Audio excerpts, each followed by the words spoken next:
Hola, ¿cómo están ustedes? Bueno, aquí estoy yo para contarles un poquito qué es la acuarela, ¿no? Y qué es esta técnica nueva que tratamos de emplear con mis alumnas.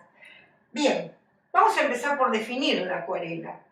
La acuarela es la pintura de ejecución rápida y quien la practica trabaja velozmente con pinceladas sumamente espontáneas, generando un conjunto de manchas, a veces casi abstractas, que están lejos de la perfección del dibujo, pero que sí con ellas se logran buenos efectos acuarelísticos.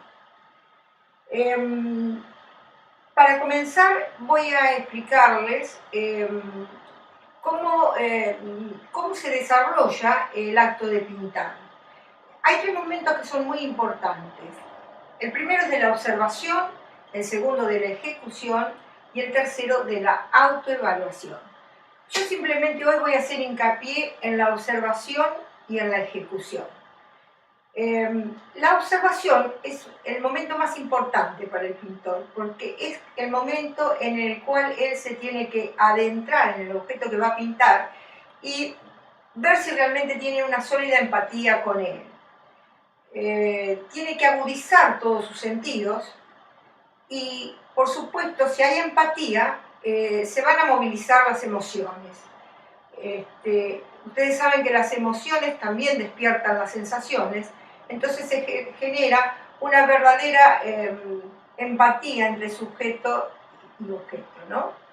Es así como va a ir desentrañando todas las condiciones del objeto para ponerse a pintar.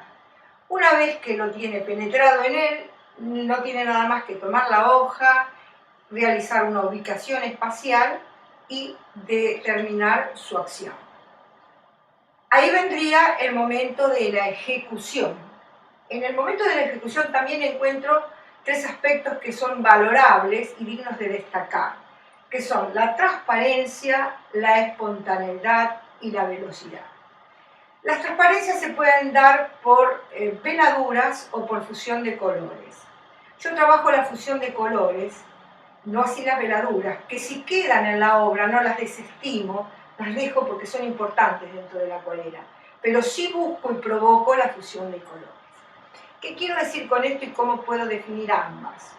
La veladura requiere un trabajo más lento porque se pasa una pincelada, se deja secar, después viene la otra pincelada, uno tiene tiempo para realizar su trabajo. En cambio, en la fusión de colores, se ponen en el plato los colores que se van a trabajar y se produce esta combinación en el papel y con humedad, no en el plato. De manera que esta situación de la humedad en el papel requiere velocidad, porque ustedes saben que el medio, al ser el agua, se seca rápidamente y nosotros tenemos que lograr que los pigmentos se encuentren entre sí en el papel en humedad, que no se seque, que no dé aspecto de refregado el trabajo, sino de un aspecto de transparencia. Es un trabajo más difícil porque requiere más celeridad en el trabajo, pero los resultados son óptimos cuando se domina la técnica y también cuando se domina el trazo con el pincel. Resumiendo, lo que quiero decir es que esta pintura, sin detalles excesivos, porque requiere serenidad, con manchas que fusionadas entre sí semejen formas, con trazos gestuales, es lo que en definitiva buscamos. ¿Para qué? Para que los objetos pierdan rigidez, se muestren sueltos y espontáneos.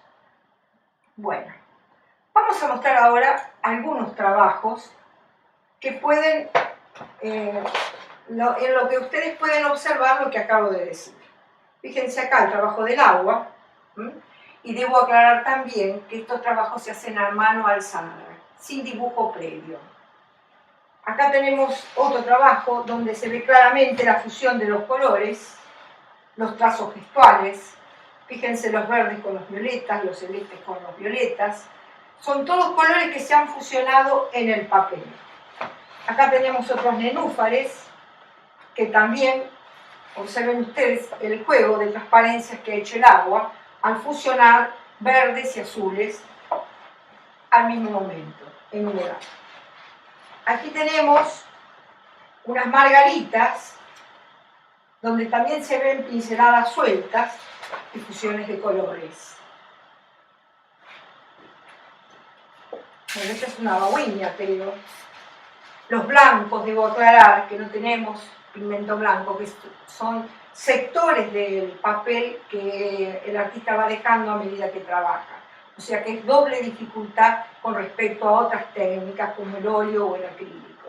Acá el blanco es el papel y a la hora de pintar hay que, sin dibujo como hacemos nosotros, hay que saber dejar el lugar conveniente. Y acá por último tenemos unas aljabas, donde se ve mucho ritmo, mucha mancha y mucho ritmo. Bueno, aquí podemos ver paisajes. El que tenemos enfrente es una iglesita del sur de nuestro país, es María Auxiliadora del Paimún. Y bueno, acá justamente se puede ver claramente la fusión de colores de las cuales yo les hablaba hoy. He elegido una paleta restringida, como lo hago siempre, con colores rausiena, azules, y voy generando manchas que asemejan árboles detrás de la iglesia. La iglesia sí tiene cierta estructura y hay trazos bien gestuales que determinan el lugar sin marcar todo el perímetro de la iglesia. El foco de atención, por supuesto, lo tiene la capilla, ¿no? El viejo almacén, San Telmo, es una esquina muy conocida de Buenos Aires, donde también trabajo con paleta restringida y dos colores, los amarillos y los verdes azulados. Pueden ver que también tienen blancos generados por el trazo. Esos blancos que ustedes ven acá no son elaborados previamente, sino que se dan en el ímpetu del trazo. Y bueno, se trata de concentrar la idea en un lugar que el que trabaja considera el más importante, en este caso la entrada del bar. Una marina, también un paisaje sureño del puerto de Ushuaia, en el que también el foco de atención está puesto en las principales naves que están acá, el colorido también, los blancos brillantes también están puestos ahí, y el resto del paisaje se va como disolviendo en una luna. También uso pocos colores, utilizo más los rojos, los azules y un toque de amarillos. En general tengo una paleta restringida. Bueno, vamos a la parte práctica. Hemos dicho recién de que trabajamos con trazo y con manchas. Voy a explicar un poquito sobre los trazos. Nuestra herramienta principal es un pincel japonés. ¿Por qué elegimos un pincel japonés?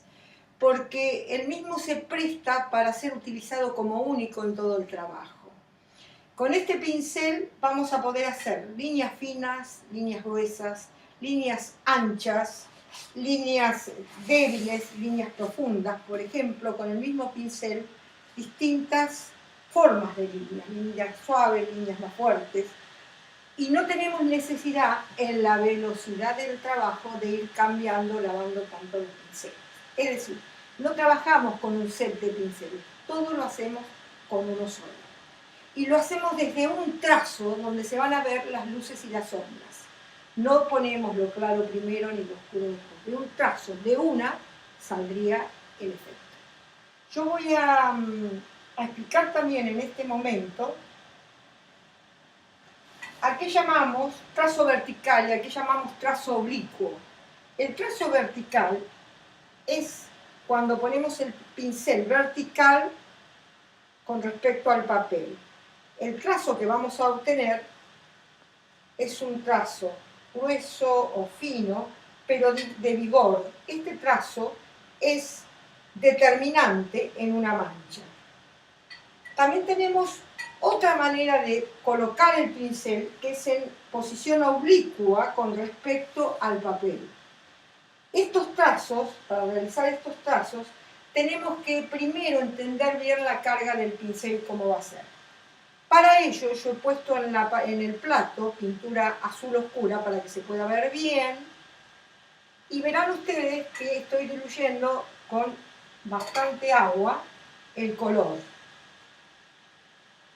¿Qué hago ahora? Giro todo el pincel en la parte clara. Con una toallita saco el excedente y voy a la parte más oscura. El trazo sería aproximadamente este.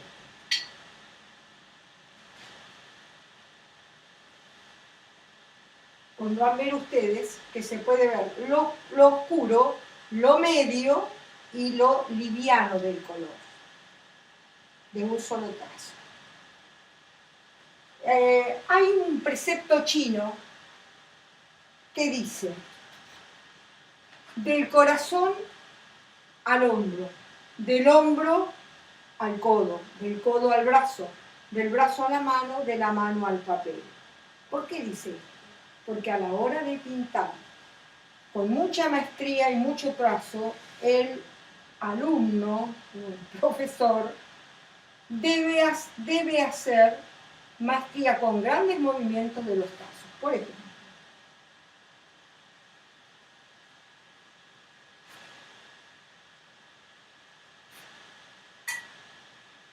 tratando de incorporar en un mismo trabajo, estoy haciendo simplemente trazos, ¿no? Manchas y trazos, manchas, trazos.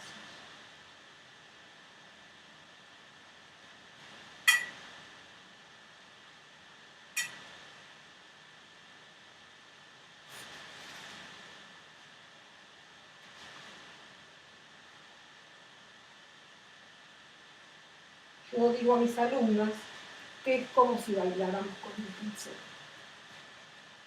Acá también los tres colores y embebiendo el pincel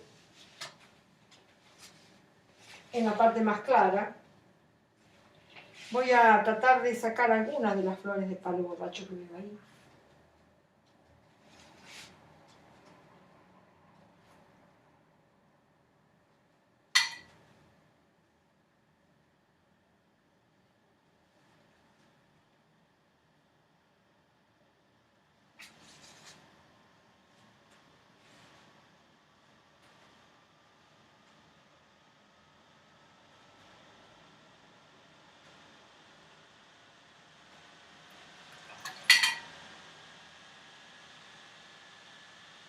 Vamos a ver algunas fusiones también.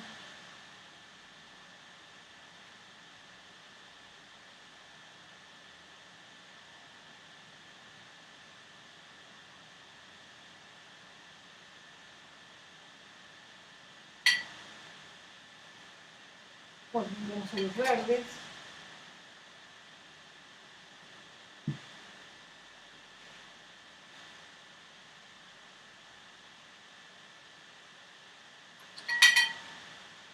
Acá vamos a hacer el tomate.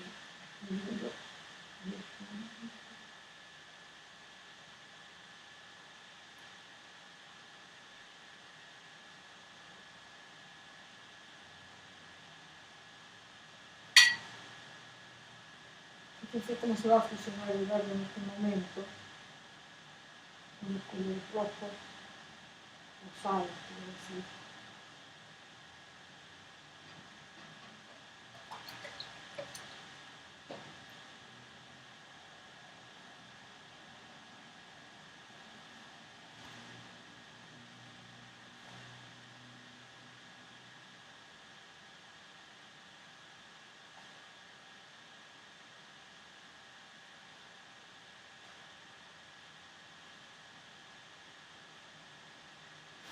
Bueno.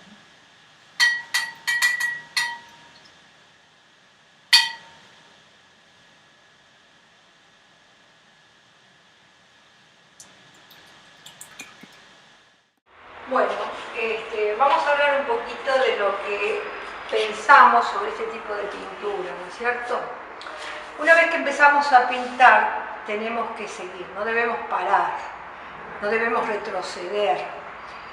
Tenemos que caminar con el pincel con paso firme y seguro de aquel que se siente responsable. Debemos responder a cada pincelada que hacemos y también tener en cuenta el panorama general de lo que estamos construyendo. respetando siempre la naturaleza intrínseca de los medios. Es decir, ¿qué quiero decir con todo esto? Que debemos permitirle que el agua y el pigmento y el papel también hagan lo suyo. Es decir, es un trabajo a dúo, como digo yo siempre, pintor versus medio. Permitirse uno y permitirle al medio también. Y esto se transforma en un juego apasionante y sorpresivo, porque el agua nos va a hacer cosas que no teníamos pensadas, y la reacción del papel también va a hacer cosas que no teníamos pensado. De manera que para llegar a este aspecto de juego que iniciamos con el trabajo, tenemos que entrar en una abstracción profunda, y obrar abstractamente es de alguna manera entrar en una especie de meditación en el trabajo, donde, como sabemos todos en meditación trascendental, es encontrarse con uno mismo, es lograr el silencio de entre todos los pensamientos, de todas las sensaciones y emociones que uno pueda sentir en ese momento. Es aislarse en uno mismo, encontrarse. Es ahí, en ese momento, donde el objeto que antes hemos observado no existe. Existe solamente la visión personal que uno tiene de él. Tenemos que lograr esto mediante un factor importante que entra en este momento, que es la actividad lúdica. Y también tenemos que saber diferenciar lo que es juego pictórico de actividad lúdica y ponerla en el momento de trabajar.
Música